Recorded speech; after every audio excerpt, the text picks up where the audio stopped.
What's going on, guys? Today we have Aiden Cole Estacio here in the studio. He just woke up. I just woke up. And today, Aiden's going to be reviewing the new Osmo Action.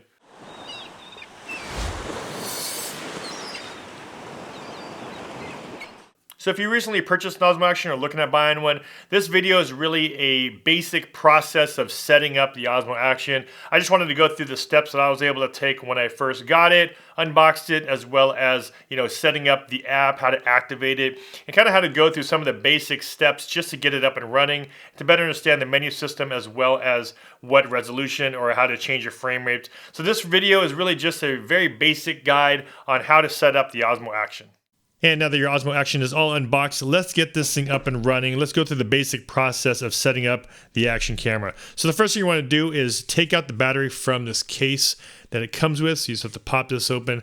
The battery comes right here. And of course, just pop this into the very bottom of the Action, just like that. Your little nub on the right-hand side, it'll go on the right-hand side here. It'll really only go in one way. And once you put this inside of the case, what you want to do is make sure it clicks twice. There's 1 and 2. You want to have both sides securely pressed in, and you will hear that click once they're in there. Now that the battery is in, take out the USB-C cable that it comes with.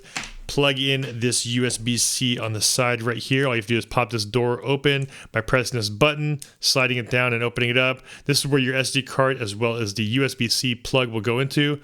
Simply plug it in here, and then of course plug this into an outlet and charge this up. Let's make sure that we have a full charge on the Osmo Action before we do any updates. Now that we have a full charge on the Osmo Action, place it into the case. So to open the case, all you have to do is pop the top just like that, lift it up, and then open up the back door. Once it's open, just place the Osmo Action right inside, cover the back, and then hook this clip on, press it down firm, and then there you go. You have the Osmo Action inside of the case. Now, the one thing that's nice about this case is that you can use a lot of the accessories. If you already had a GoPro accessories, they can use the exact same accessories on this one, so that works out well. DJI actually gives you a couple new accessories that they have. This is a couple mount kits, and it has a little quick release right here on this one. All you have to do is press in the side and twist. So it's a little bit different than some of the other mounts out there. This one is DJI's kind of own. It's a little quick release. All you have to do is place it down and then turn it. Then it locks into place, and you can use this on anything that you want to stick it to, maybe a surfboard or anything like that you want to hook this onto, a skateboard or something like that you want to mount your Osmo Action to. Next thing we'll do is power on the Osmo Action. At the very top, you have a record, but on the left-hand side here is the display/power. What you want to do is just press this once, and once you do, you get a little menu that says language, English, and of course it has a few other languages here that you're able to select from. I am going to select English, so just click on that. And then you're just going to set the date and time. So make sure you scroll through the month, day, and year and set the date and time to whatever it is currently in your place.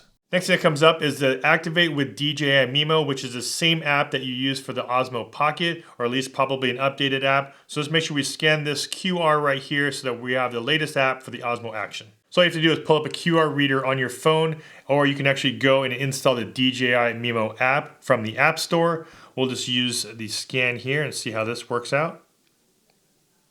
There you go.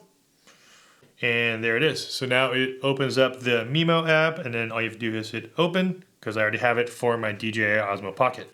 Now, once you have the DJI Mimo app open, you're going to now connect your device to the DJI Osmo Action. And once you connect it to the Action, you're going to now start setting up your DJI account. If you already have one, you can actually use an existing one. If not, you just need to activate it, because this is going to serve for maintenance, warranty, as well as support on the Action. Now, you only need to be able to do this once in order for you to start using it. After that, if you wanted to use the DJI Mimo app, you can do that as well and really just use it as more of a monitor. You can even change all of your settings from your mobile device of your Osmo Action. Now, when you purchase your Osmo Action, the one thing it doesn't come with, it does not come with an SD card unless you buy it in some sort of bundle. I'm not sure if they sell any at this point, but I'm sure there's going to be a bunch of bundles online where you can probably buy the Osmo Action as well as like a case or some other stuff. But as of right now, if you just buy the Osmo Action alone, it does not come with a SD card. You probably have to buy this separately. This is the card I recently got. It's the SanDisk Extreme Plus 128 gig. I'll make sure the link to this card is down below in the video description.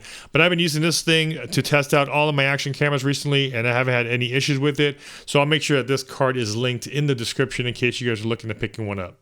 Once you have your card, what you have to do is just slide the side door open, press this down, pop this up, and then you're going to need to place your card right into the slot just like that, and then also press it down all the way. It'll click down, and then all you do is close the door and slide it back up. So on the top here, we have two buttons. On the right-hand side is the record button as well as the display/power button on the top. Now, if your camera is off and you just hit record, it will then start recording based on the last settings that you've set. You can also change that to default to a specific type of setting that you want every time you hit this record button when your camera is off. So for instance, if my camera is off and I always wanted to record video, I can set that in here to always record video once I hit this record button, even if the camera is off. Or I can say, hey, you know what? I want this to take a picture every time the camera's off. If I hit a record button, I want it to take a picture. You can actually adjust those things, and we'll go through that in the menu. On the top here is a display/power button. So if you want to quickly turn your Osmo Action on, all you have to do is press this once, and now it'll automatically turn on the screen really quick. I like this compared to some of the other action cameras because now you're able to quickly turn it on and start seeing and composing your shot versus having to press and hold for a while, power up the whole system. Here, it's pretty much almost feels like it's almost always on. All you have to do is click the display and then it turns on. And if you wanted to power it completely off, just press and hold this there, and then it'll shut down. Now the quick switch is one of my favorite parts of this camera because you're now able to quickly toggle through different modes on your camera. So if I were to click the quick switch button right here, I can see I'm going through my video, HDR video, I can go straight into slow-mo, I can do time-lapse, as well as I can also do photo. Now the nice thing about the quick switch button is you can actually make your own custom settings and save them there, and you can now access them quickly just by pressing this button right here. Let's now go through the touch screen on the back of the Osmo Action. The first one you want to do is swipe down to get the main menu. So once you swipe this down, you're going to see 8 different icons here. Each one of them, of course, has a different setting. The first one is your custom profiles. The second one is your brightness. Third is locking the screen. The top right here is your settings. The bottom is orientation set to auto or high or low. Then right here, you also have the exposure, and then you have voice control. And right here, the last one is the full screen versus widescreen on the very front of your camera. Once you swipe this back up and you go from left to right, this is actually your image and video previews. And if you wanted to scroll through it, all you have to do is swipe through just like this, or you can actually press the top left icon and you can actually sort and see all of your videos and your photos just like that. Now, if you go right to left, when there's nothing on there, you're gonna see your exposure information. Right now it's set to auto, but you can actually switch this over to manual mode right here. And once you're in manual mode, you can also change the ISO, the shutter speed, set your ISO max, as well as your exposure compensation. If you go back to auto, you actually can control the ISO max. I normally like to keep mine around 1600 or 1800 max. That way you have a little bit better of quality.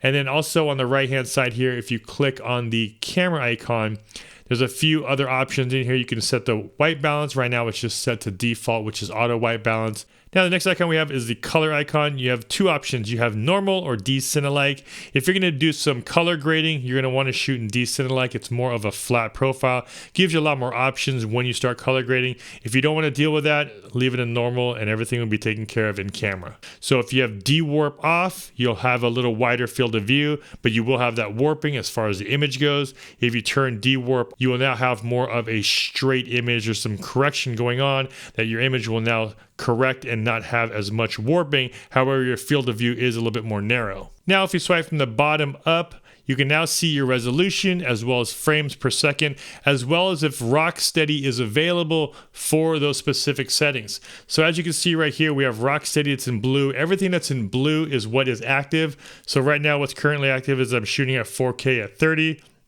I can actually change this over to 4K at 60 if I wanted to, and my Rocksteady is on. So if I actually want to manually turn that off, all you do is press it, then it turns white just like that.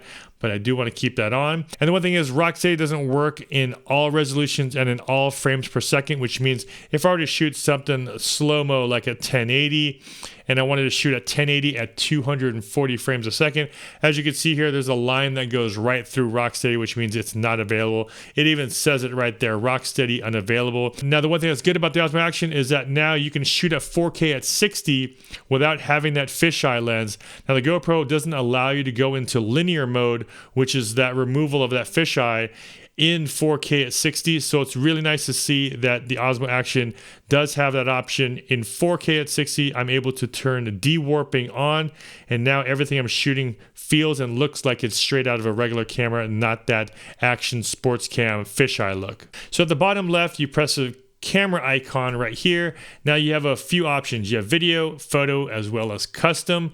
Now, if you want to shoot in video, there's a few options for you. You can actually shoot in video in slow motion.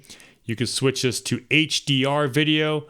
You can go over to shooting just video, which is basically going to default to whatever settings you had as far as resolution and frames per second goes, but we can always adjust those. You can go over to time lapse. Now, if you go to photo, you have a few options here as well. You can shoot with auto exposure bracketing. You can shoot in regular photo mode, which is 4:3 or 16:9. You can go into burst mode. So if you wanted to shoot multiple photos at one press, you're able to do that. And then also time. So if you want to set this up and have this camera go off as like a time lapse, or you just want to set it at specific intervals, you're able to do that with the time mode here. So now we are ready to start shooting. We are at 4K at 60. If I want to change that up and I just want to shoot a video at 4K at, we'll just say 30 frames a second, I just need to make that switch right here, swipe down, and of course, this is my record button. All I have to do is press, and I am starting to record, and there it is. I am now recording video, and if I want to stop that and I want to start shooting photos, I just have to go to my quick switch right here, click that a few times, move it over to photo right there, and I'm now able to take photos really quick. And all of a sudden I want to start shooting some slow motion. Click on this quick switch again, slow-mo's on. Now I'm shooting slow motion, really cool. I'm going to shoot some video at 1080p at 240 frames a second and stop recording there.